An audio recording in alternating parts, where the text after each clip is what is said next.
Pat Turkin.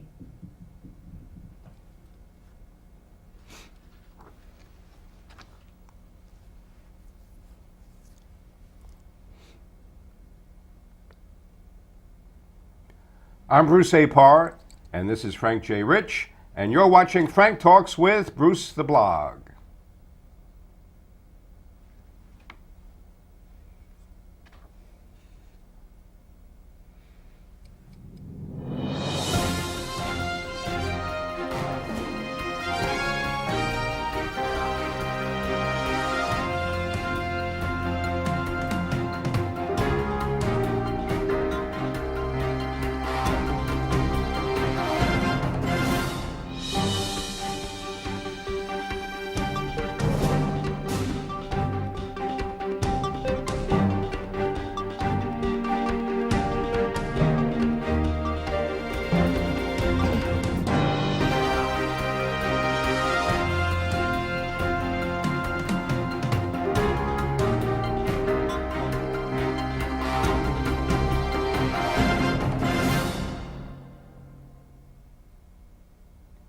Frank Talks with Bruce the Blog is brought to you by Chase Media Group, publisher of The Penny Saver and provider of multimedia marketing solutions for an omni-channel marketplace.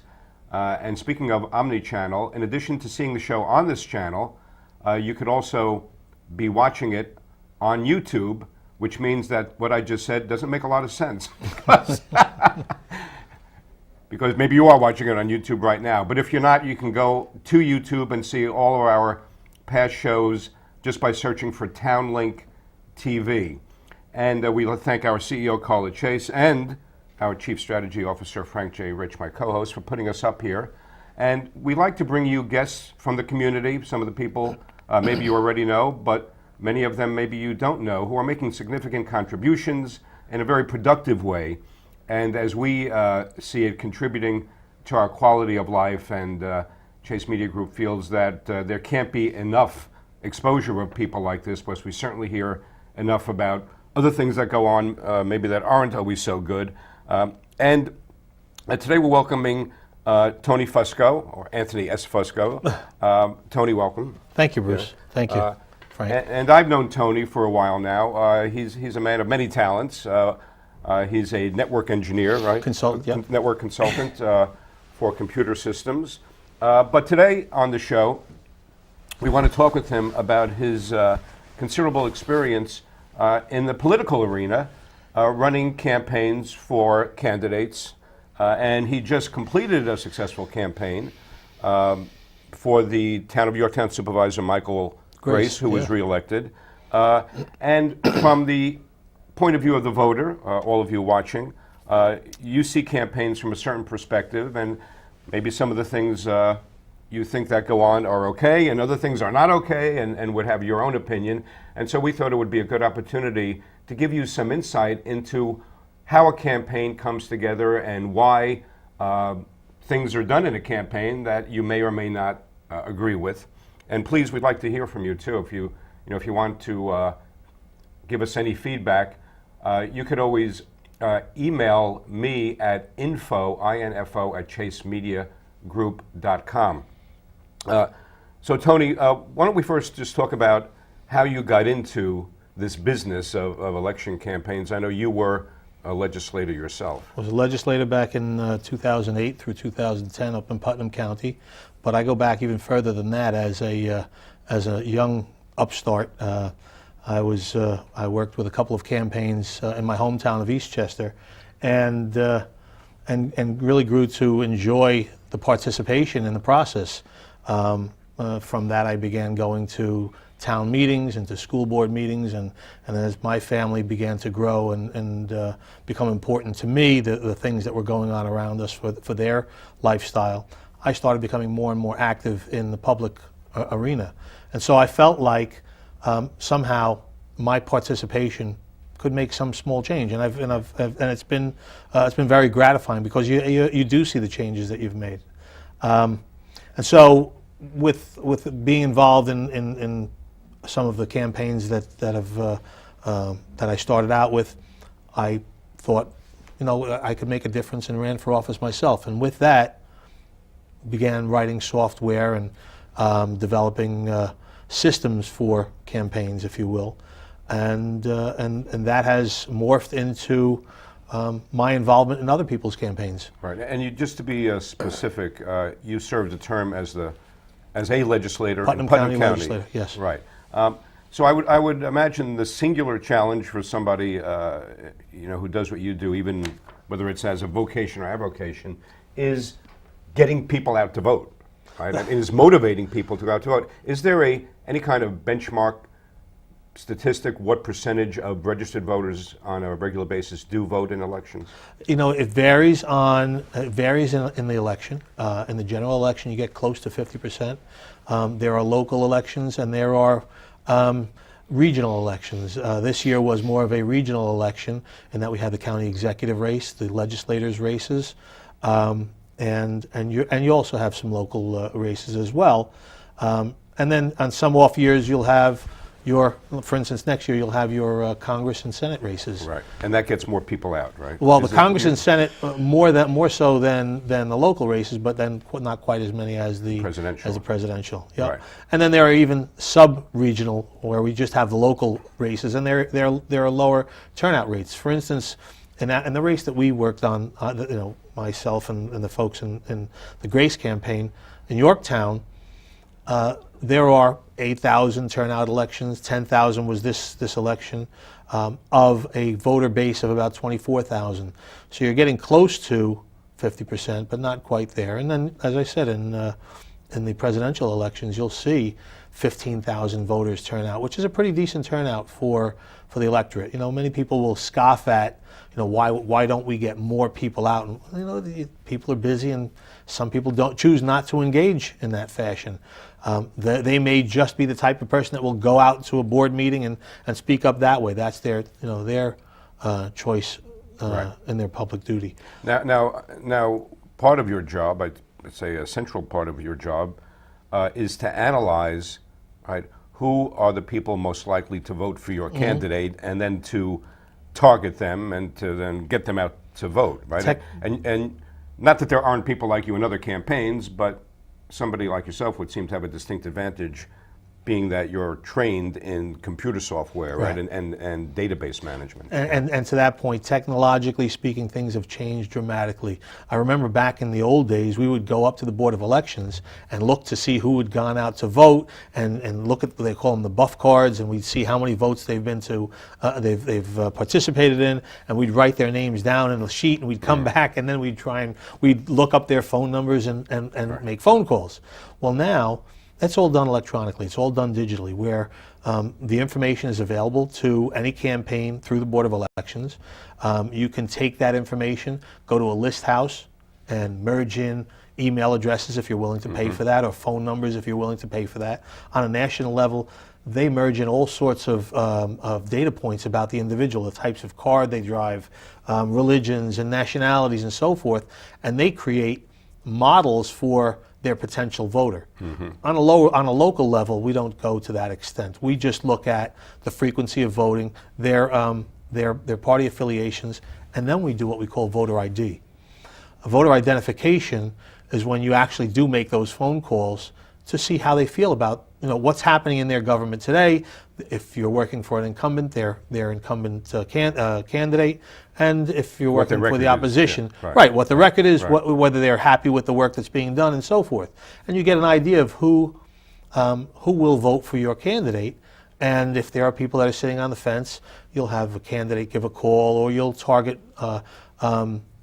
certain advertising or media to them, particular to their concerns. For instance,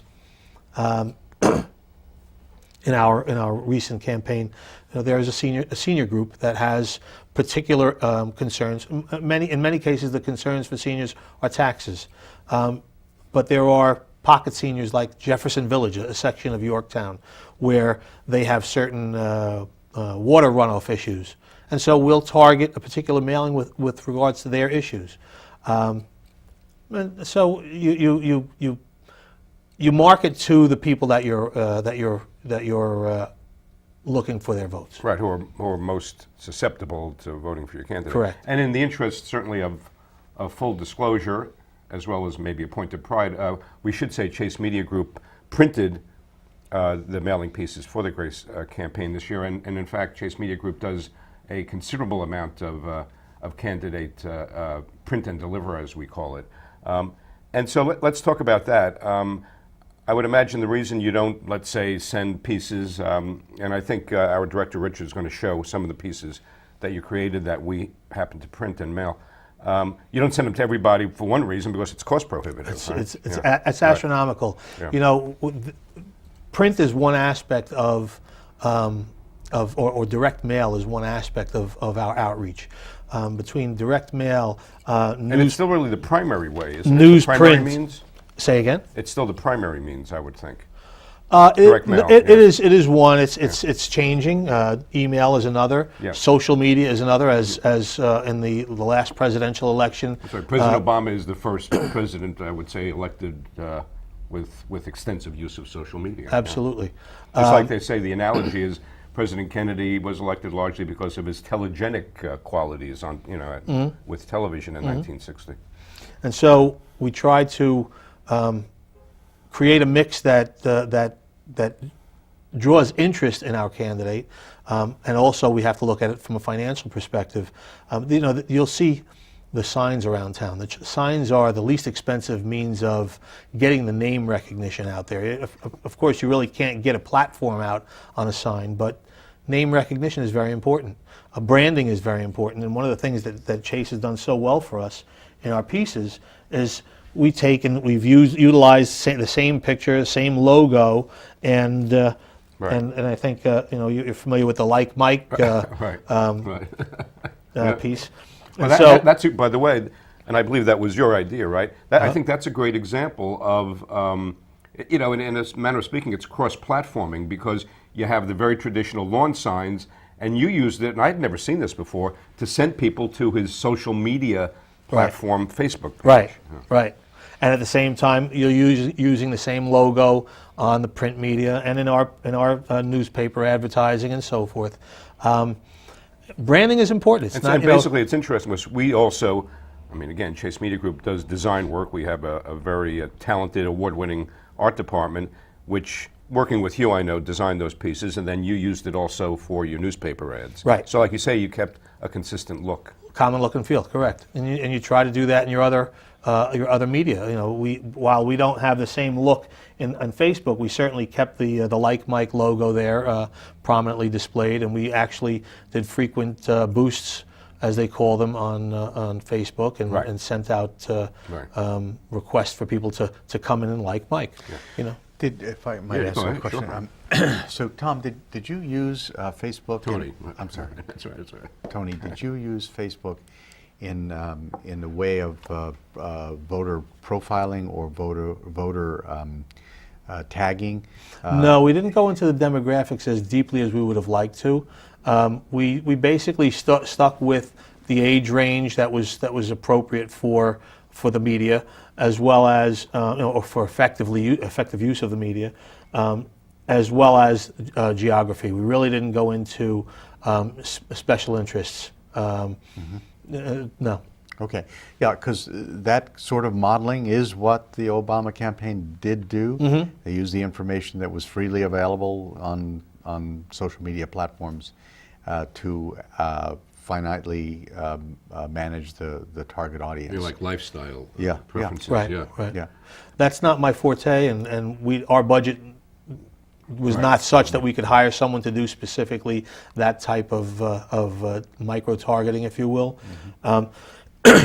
But I'm sorry. no, we're aware that it's available. But like I said, we had to work within the resources of the campaign. Yeah, it's just interesting because, well, of course we know about this sort of thing, but the third leg of the stool, the analytics stool, is psychographics. Right. And the psychographics is to get to the conversations that deliver motivation under circumstances.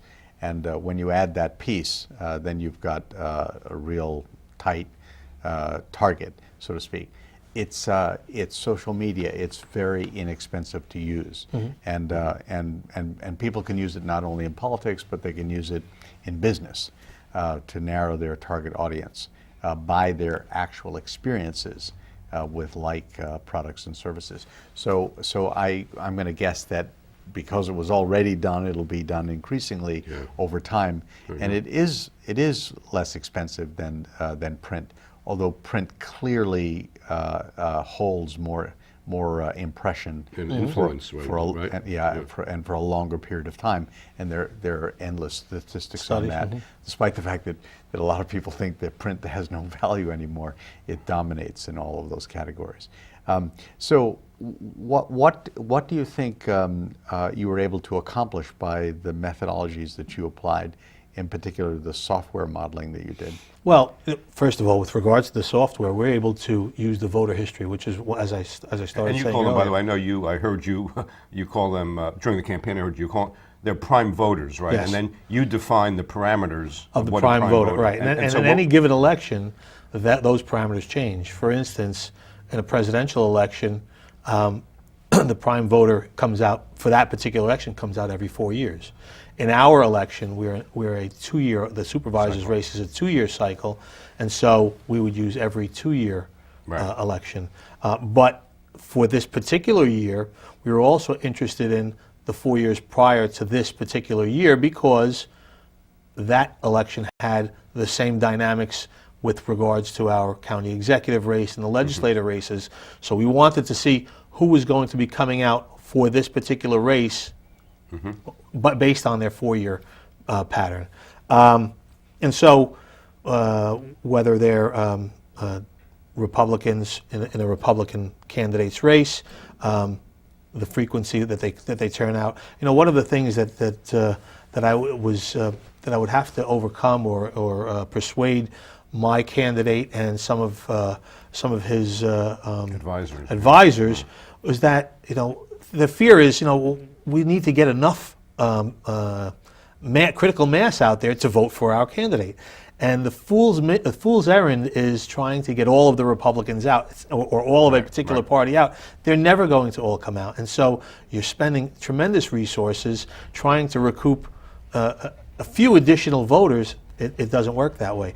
And in retrospect, what I'm going to do for my candidate is show who actually turned out as compared to who we believed were the prime candidates. They'll be able to see, prime voters, right? They'll be able to see the actual the merit in the software or the system, the methodology we choose. Right. Well, it's a very intelligent model, and at its foundation is the conclusion that the people who will vote are the people who will vote, as opposed to those who will not. Right. And so going. I mean, this is a classic business model for email marketing and other things. Is you go to people who have identified themselves as wanting to or having already done something that that relates to a product or a service, and then you mark those, and then when they actually do the thing, like in selling automobiles, then you look back at it and ask yourself if those people actually voted for my candidate and why. That's interesting, because what you're saying is, you know, the voters are customers. Those are your customers, and customers vote for a product, right? And, it's the same type of thing. And a consumer is a consumer. Yeah, I mean, that's right. It's just what they're in the what they want, need, or are in the habit of buying. And if you miss the last one, then you're going to go to a whole bunch of people who have no habit. Inefficient. Right. But we also should talk about, speaking of consumers and consumerism as it applies to campaigns. You know, we have lawn signs, and we have robocalls, and we have email now. Marketing is becoming very big, and now with lawn signs are regulated by each municipality, right? They have when they're supposed to be picked up afterwards, and where you can put them, and robocalls are political robocalls are exempt from the do not call registry. Right. And I know you were telling me, Tony, during the campaign how because of things like caller ID, it's become much more challenging to get through on the phone. It has. You know, for one reason or another, and I kind of understand it. You know, the voter really does not want to be, is tired of being bombarded by all of this information and all of the phone calls and the mail, and often, and I think, Frank, you and I talked about this, a voter will pick up a piece and just toss it in the garbage. But for that instant, as you said earlier today, they've gotten an impression. Right. You know? That's correct. And so, it may not be the content and the real meat of what the candidate is about, but how you've touched them. And so it's a game of numbers. How many times you touch the voter, the different media that you use, whether it's tactile, visual, audio. We're starting to use now video, which is now has sound and so forth.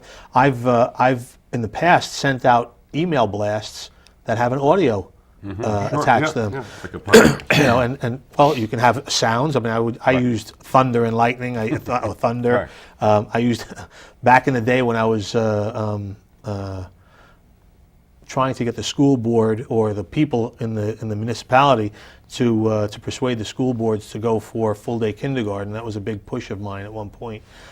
I'd use a rooster, symbolizing the wake up Mayapack. And it was very effective. And it's funny, one of the board members would say to me, Tony, we're going to have to hear the rooster again this year, because he knew that it was my cry to the public, Right. Smart. It's to political action. theater. Yeah, it's political To action, theater. right, Yeah. right. So there's so many different ways to reach, and that mix, I think, is how you affect the Right. It's the a voter. sensory. Yep. Yeah. Yep. Well, clearly, a rabbit can sell a battery and a lizard insurance. So it's not far-fetched. I mean, we are who we are, Right. and how we respond to things is actually a matter of science. And if you get close to the science, you can Yep. use it to your benefit, or to the benefit ultimately of the customer or the voter. Right. Because a lot of voters, and this is not something that we have discussed in any detail, but the psychology of the voter is important today, and increasingly so. There's a large body of dispassionate voters. There's a general view of the dysfunctional nature of government and all of those things, and without listing all of them, it is necessary to actually mark who the person is with respect to how they're going to vote or respond to local governmental, societal, community initiatives. And when you can determine those things, you can better prepare the message that you have more succinctly, so that you don't have to open a brochure, so to speak. Messaging is there. It's clear. It's the one that you want to make, and it's made. It's targeted. It's made no matter Absolutely. what the customer does with the vehicle. So if they toss it, the impression's made. And the culmination of all that we do with regards to the various outreaches and the voter ID and the prime voter selection is on Election Day. Yeah. As I say, let sleeping dogs lie. If your opponents, if you've identified properly who your candidate supporters are, you let the opponent's candidate or supporters stay. We don't call them out, and we hope that their outreach program, or their get out the vote drive, as we call it, GOTV, is weak. And if we have a strong GOTV and we've identified who our voters are, and we pull them out to vote, well, then the numbers come in our favor. It really is. It's quite simple as that, but with all of the nuances of the background. Right. And it's really, we're not talking about the human side of it. There's a lot of fun in what we do, and Bruce, I think to some degree, you can appreciate the fun that we had with, we had an opponent that, just without speaking about the individual, gave us a lot to laugh at and to chew on. And I likened our banter back and forth with David Letterman and what he used to do to poor George Bush. Just in the way he spoke, and we would have fun with that. And we actually even created a piece that spoke to the things that this person said that were his own words, yet it just when the public read it, they had to scratch their heads and say, who is this really the person that I'm going to vote for? So we had a little bit of fun with it as well, And that raises another question about how do you manage things like media coverage and press conferences and letters to the editor, because that all plays into influencing the vote too, doesn't it? Absolutely, Yeah. absolutely. There are supporters out there that are willing to write letters to the editor. And of course, we do outreach, press releases, and we feed the press information that Right. that encourages them or persuades them to come and attend our conferences.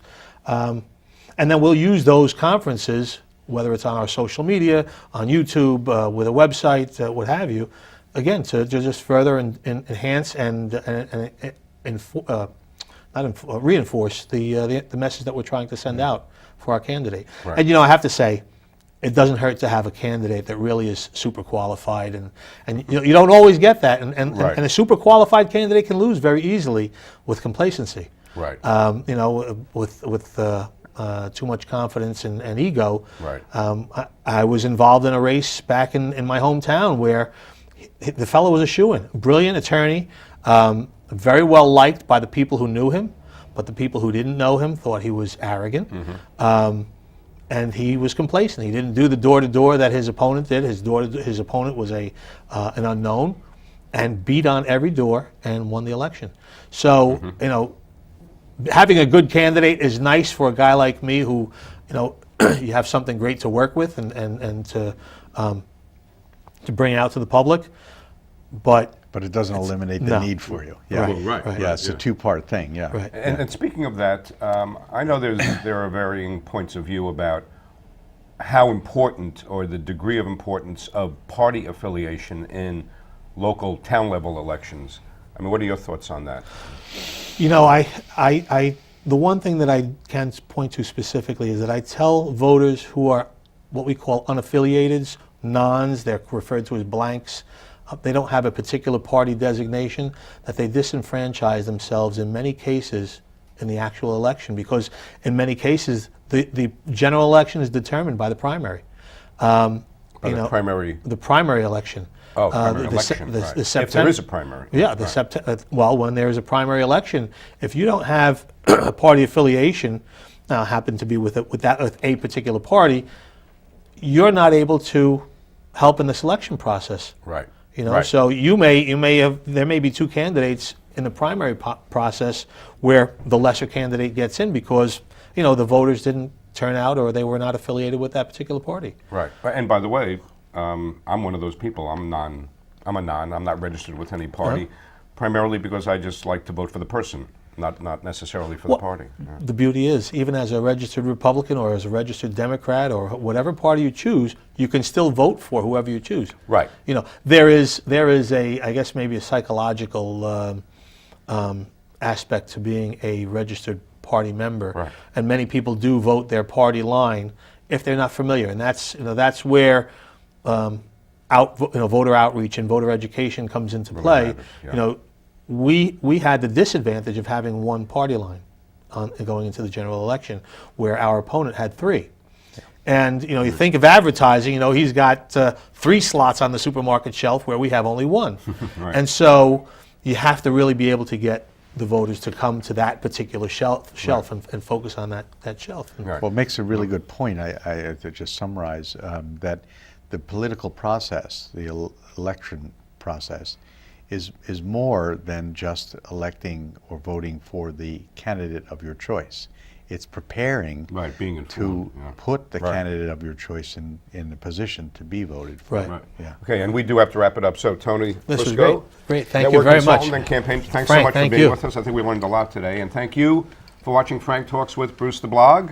And remember, when Bruce the Blog listens, people talk and vote. Thank you.